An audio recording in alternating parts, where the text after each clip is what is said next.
Le 17 juin 1816, la frégate La Méduse quitte l'île d'Aix pour le Sénégal, avec à son bord près de 400 passagers. 2 semaines plus tard, le bateau s'échoue sur un banc de sable au large de la Mauritanie. Les matelots n'arrivent pas à remettre le navire à flot et décident de construire un grand radeau pour rejoindre la terre ferme, à une centaine de kilomètres de là. Il est décidé que le radeau serait tracté par quelques chaloupes qui ont pu être sauvées de l'épave. Le 5 juillet, 149 personnes s'entassent sur l'embarcation de fortune. Cependant, la mer est mauvaise et les repousse vers le large.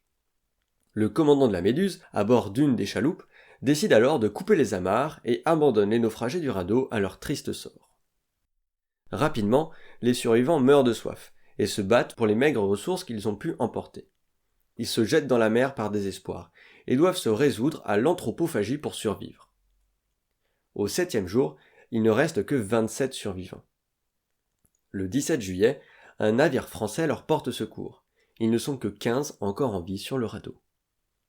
Le radeau de la Méduse est une histoire légendaire de la marine française, qui a été illustrée dès 1818 par le peintre romantique Géricault. Un tableau que vous voyez ici, qui a d'ailleurs fait polémique, du fait de sa représentation particulièrement réaliste et du traumatisme encore très récent du naufrage dans la société. On est à peine 2 ans après l'histoire de la Méduse. Mais nous n'allons pas aujourd'hui parler de désespoir, de cannibalisme ou de traumatisme. On va plutôt s'intéresser au radeau, et on va rapidement s'éloigner de la haute mer pour se concentrer vers des structures bien plus subtiles au fin fond de notre cerveau. Notre cerveau, il est composé de près de 100 milliards de cellules spécialisées qu'on appelle des neurones. Ces neurones propagent à leur surface des informations sous la forme d'influx nerveux ou potentiels d'action, c'est la même chose, qui sont à la base de l'ensemble des opérations mentales et de toutes nos perceptions. Les neurones communiquent entre eux au niveau de fines zones de contact qu'on appelle les synapses. Au niveau des synapses, l'information n'est plus transmise grâce à un influx nerveux, mais à l'aide de molécules chimiques, qu'on appelle les neurotransmetteurs, qui sont sécrétés par le premier neurone et qui sont captés par le second. Comme toutes les cellules, les neurones ont une membrane cellulaire, qui est un petit peu comme la peau du neurone. Mais la membrane cellulaire diffère par bien des aspects de la peau. Il ne faut pas en effet la voir comme une membrane en tant que telle, mais comme un océan, en 2 dimensions, à la surface de laquelle flottent et se déplacent molécules et autres protéines essentielles au bon fonctionnement du neurone. Et à la surface de cet océan dérivent des radeaux, d'un autre genre de celui de la Méduse, des radeaux lipidiques. Ces radeaux sont constitués de cholestérol qui aident à maintenir leur cohésion, et tout ça sert de point d'ancrage à de nombreuses molécules. En particulier, les radeaux lipidiques regroupent des récepteurs aux neurotransmetteurs essentiels à la bonne communication entre les neurones au niveau des synapses. Une anomalie des radeaux lipidiques est suspectée dans plusieurs troubles psychiatriques, comme par exemple dans les troubles du spectre de l'autisme.